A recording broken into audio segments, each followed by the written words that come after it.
What's up, you guys? Welcome back to another episode of Bogan, our podcast where we talk about anything and everything from faith-based perspective. Guys, I am super excited for today's interview. It is with the one, the only, yours truly, George Kamel from the Ramsey Solutions.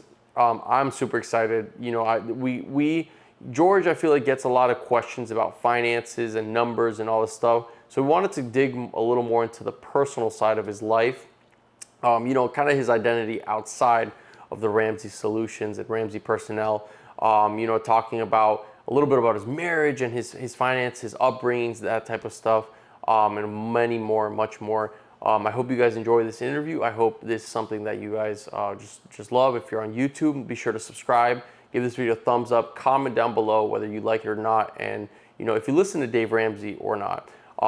If you are on Spotify, be sure to give us a rating and a follow. If you are on Apple Podcasts, be sure to give us a follow and a rating as well. I hope you guys enjoy this thoroughly. I really do hope you give this a listen, and I hope as well that this has an impact on you in some way, form, or fashion. If you have TikTok or Instagram, what are you doing? Follow us at Bogan Everywhere Podcast. Be sure to follow us. But yeah, love you guys, appreciate you guys. I hope you enjoy this episode. Mr. George Kamel, thank you so much for coming on the podcast. We are so honored and kind of nervous, I'm not going to lie. You got this, man. I believe in you, and it's an honor to be here with you. Let's have some fun. I appreciate it, George. So, George, something I want to ask you that I ask all my guests is, what is something you would say to your 18-year-old self? Oh, man. Okay, so I'm about to be 35. So that's about half of my life has happened since I was 18. Oh, my gosh. I would tell him to just chill. I was just so ADHD all over the place, wanting to do everything, feeling like it was too late. And I just want to hug that dude and be like, dude, it's going to be okay. You need to chill. Just be faithful in whatever's in front of you, and life will be great. Love that, man. And so, starting off with that, what was your upbringing like in terms of, where you were born and your household? What was that looking like for you growing up? Yeah, I had a very strange upbringing for most. I grew up as an Arabic Baptist, and I was first generation. So my parents immigrated from the Middle East, from Egypt and Syria. They came to the States. I was born in Boston, and so I grew up in this kind of Irish Italian Catholic town outside of Boston, but in this Arabic Baptist community. So Christian faith, but with this like Middle Eastern hummus layer on top of it. That's awesome. And so, what was your view like, from pretty much from birth till I would say maybe 18 years old? What was your view in terms of money and finances and how even your parents would handle it? What was that like for you? All I knew about money was how my parents handled it. And I knew they were very frugal. I grew up cutting coupons out of the Sunday paper with my dad, and we would always be looking for deals, and he would be negotiating on the car.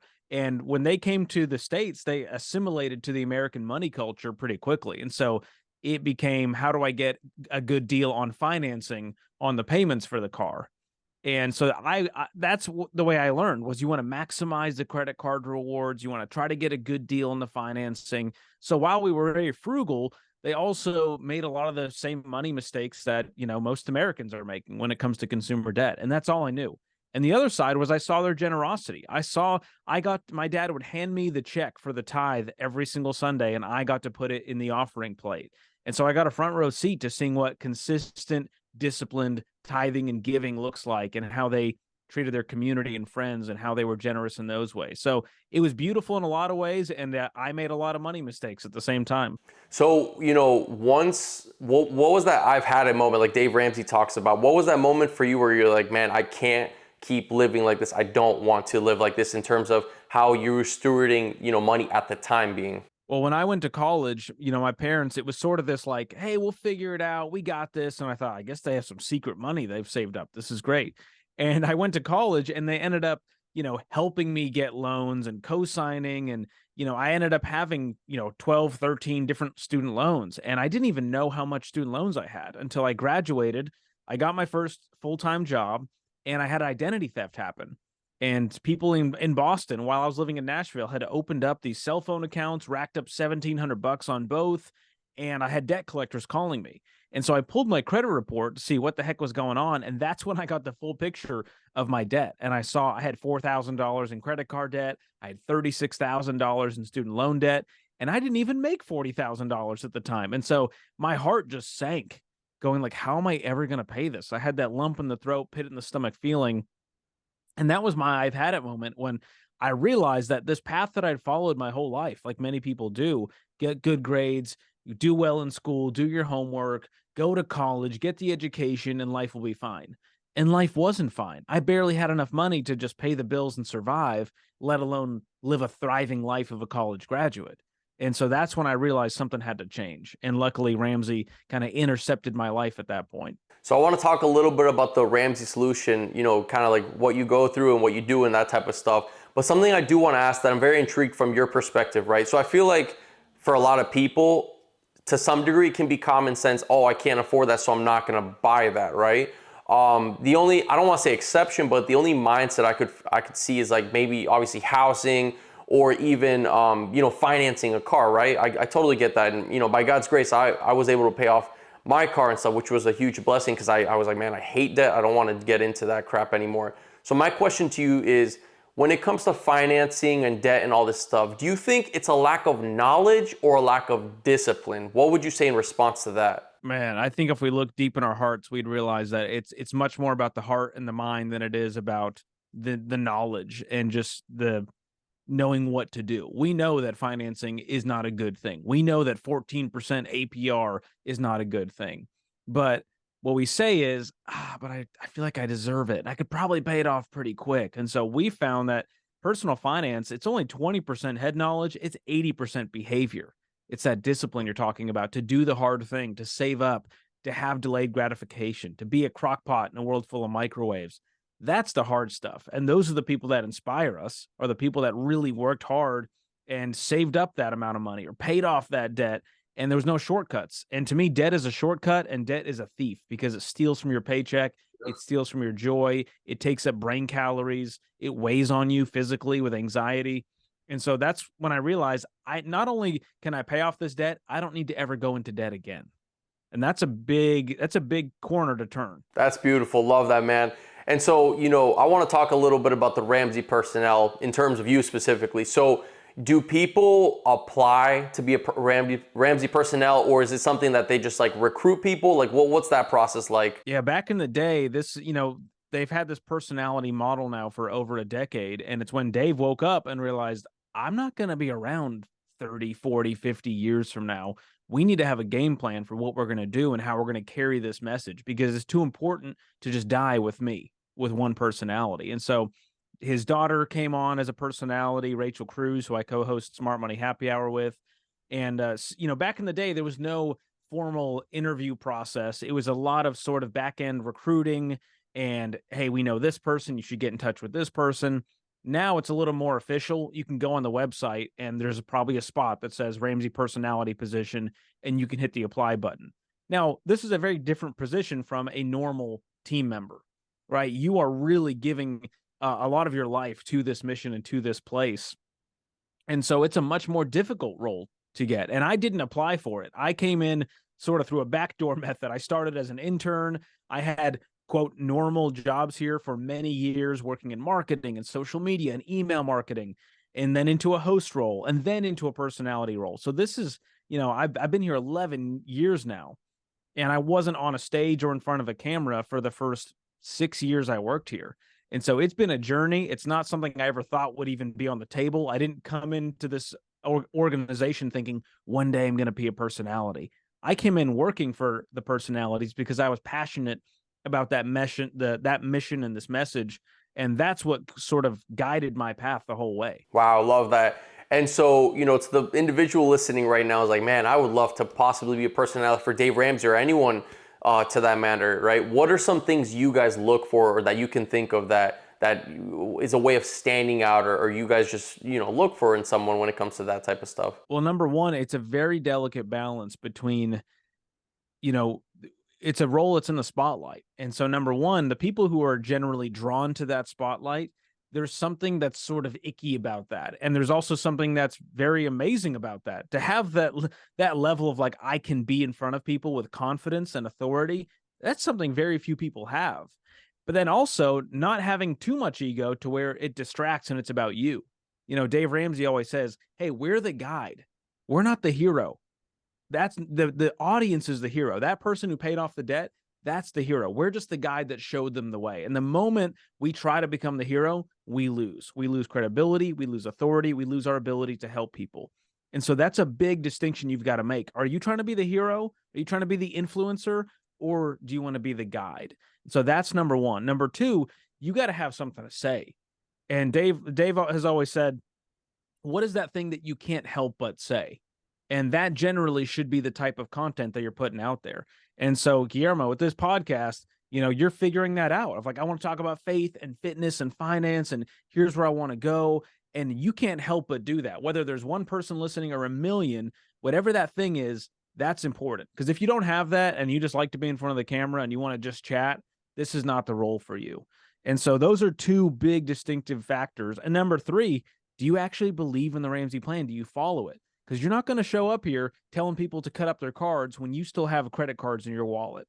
And so you have to be actively working the plan. And that's something I did personally, is I followed the plan to a T, not because I wanted to be a personality, but because I believed in it and it transformed my life. I met my wife here. We got our house paid off. And so all of that helped, the leadership go, oh my gosh, this guy really, he's bought into the mission. He knows what he's talking about, and he's good on stage and in front of mics. Let's give him a shot. And a little bit of rope here, a little bit of rope there. And over time, you're an overnight success after a decade of doing this. Dude, that's awesome, man. I love that. And, I do want to ask as well, like, in terms of your career, you've met a lot of amazing people, I'm sure awesome people. Who are 3 people that you can think of off the top of your head that left you like either starstruck or you're like, man, I can't believe I just met this person or whatever? Oh man, there's been a lot, there's been some in person because of our live events. And, Dave has quite the Rolodex of friends. So I can take 0 credit. This is not a flex because I would never have access to these people outside of Dave. And then I've gotten to interview people as I hosted the Entree Leadership podcast, which is all about business and leadership. I got to interview some of my, all-time heroes like Seth Godin in the marketing area. I've always loved his books and what he's had to say about creativity and marketing and service and helping people. I got to meet, Mike Rowe from Dirty Jobs and John Rich, country music legend, and Willie Robertson. Got to interview him. Rob Dyrdek, one of my all-time favorite pro skateboarders turned, TV reality star. And so there's been a lot of cool people I've gotten to meet because of this role and because of who we know here at Ramsey Solutions and who we've become friends with. And so I try to play it cool, but sometimes there's a little bit of that fanboy in you where you're like, hey man, I'm a huge fan of everything you do, but you want to play it cool, Man, that's awesome. I actually met Willie one time, and then I got to share with you right now because that kind of reminded me of it. So I've talked about him 1,000 times, but I'm like, man, I love Jeremy Camp. I love his music. I love what he stands for. I think he's such an awesome guy, and I look up to him a lot. But I kept him cool when I met him. But I was like, I said this and I made a promise of myself. I said, I don't know how, I don't know when, but one day I'm going to get him on the podcast. I know it's going to happen. I know it will happen. It's just a matter of who you know and that type of stuff. But, I just kept my composure. I was like, man, I gotta be cool and stuff, but because I really do look up to him and stuff. And so similar in a lot of ways, like I always try to approach people as well as like, not so much what can I get out of you or how can I, take the biggest advantage, but no, how can I serve you? How can I help you? How can I be of service and help you in that regard? And so that's a great attitude. Yeah. And I did that, I met Tim Tebow, got to interview him for the Entree Leadership podcast. Wow. And at the end, I had to have some fun. So I was like, will you just cradle me and pick me up for a photo? And he was kind enough to do that. And so that's something I have in my memory, as well as Peyton Manning, getting to meet him at an Entree Leadership event. We had to like crop the photo differently because he's so much taller than me. I'm a little guy. So that was hilarious.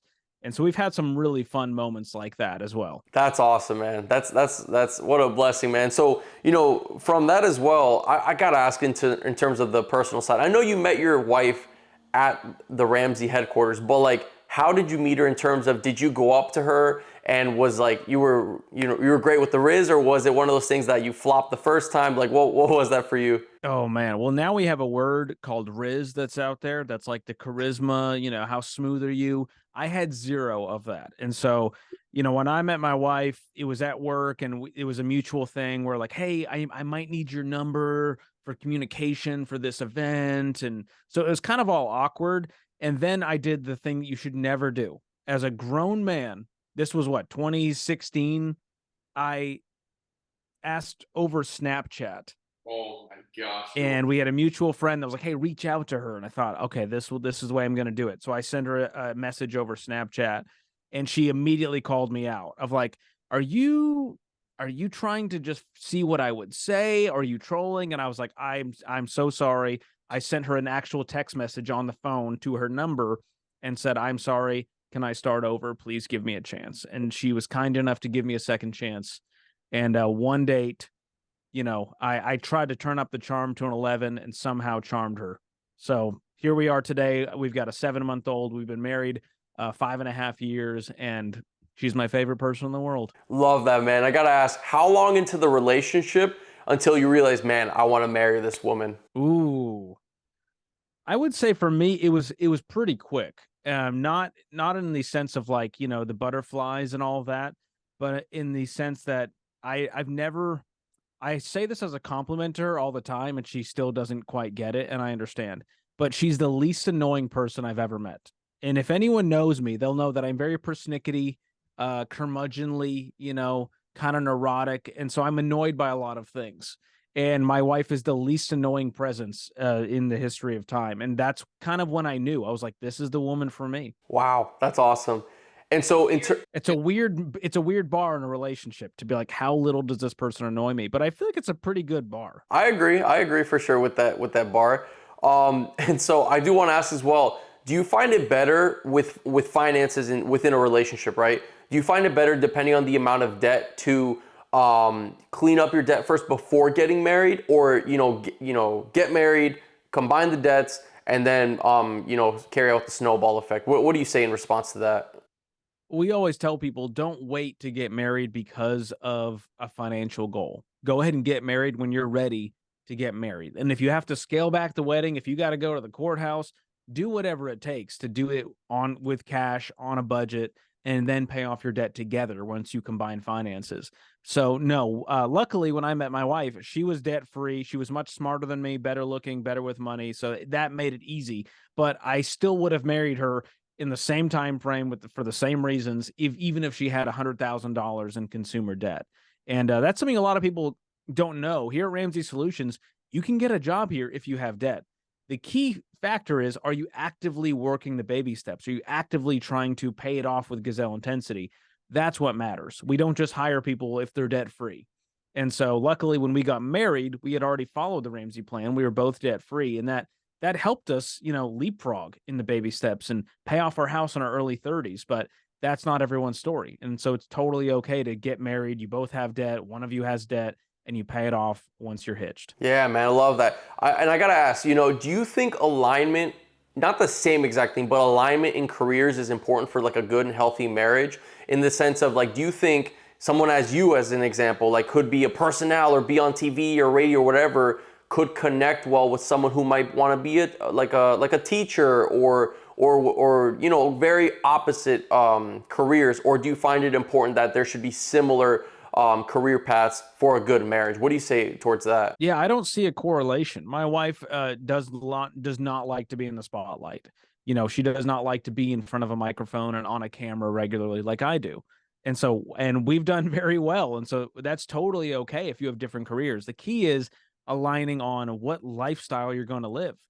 Because for me, it's a different life. I have to come in late. I have to go in early some mornings and do media, or we're traveling for an event or for a media opportunity. And so it's a very difficult lifestyle for some when you look at schedules, and especially as you start a family. We have a 7-month-old now. And so I'm much more diligent and intentional about my schedule than I was when I was a single dude traveling to 50 events a year. And so I think you need to be aligned on what kind of lifestyle that will lead to in certain careers. And if you're working 80 hours a week, it's probably going to affect your marriage. And so you need to talk about that stuff up front while you're dating, while you're engaged, and make sure that you're aligned on that. But as far as what career choices you both have, I don't think that matters as much. Yeah, love that, man. And I want to ask, I had so many other questions, but for the sake of time, I got to keep it simple. So, real quick, what advice do you have for someone like me who desires to be married, who desires to be a husband, who desires to be a father even, in such a toxic dating culture, and for someone who doesn't want to lower their standards as well? Mm, that's a great question. I find that a lot of the dating culture, it becomes this like weird list of things I need to check. Like they need to be this and they need to be this tall and have this kind of career and this kind of money. And so little of it is about the personal growth side. And so I tell people, hey, maybe let's flip the script. Let's look in the mirror and go, hey, what are things I can work on? How do I become a person that is healthy, that's holistically healthy in every area, to where once I do meet that person, it is an instant no red flags on their end. And I think that that's a much more healthy way to approach it versus I need to have a set of criteria. Now it's good to have criteria. I don't want people to lower their standards and change their value system. But I found that number one, if you're working on yourself and putting yourself in a position to where when you do meet that person, you are a healthy whole person. You don't need that person to exist. There's not this toxic codependence that happens of where you need someone to fix you. And I had that mentality for a long time. I would seek out people who I thought, well, I could help her. This is like an act of service I can do. And that was a very toxic way to view relationships. And so I found when I started working on myself that when I met my now wife, it was much smoother and we could move faster in the relationship because we had both already done that deep work for ourselves. And so that's the best advice I can give you. On top of, putting yourself out there, you got to be okay with some rejection and a bunch of no's to get to that yes. And so you can't just hide in a hole and then wonder why you're single at 48 years old either. But a guy like you, Guillermo, I'm not worried, to be honest. You take care of yourself.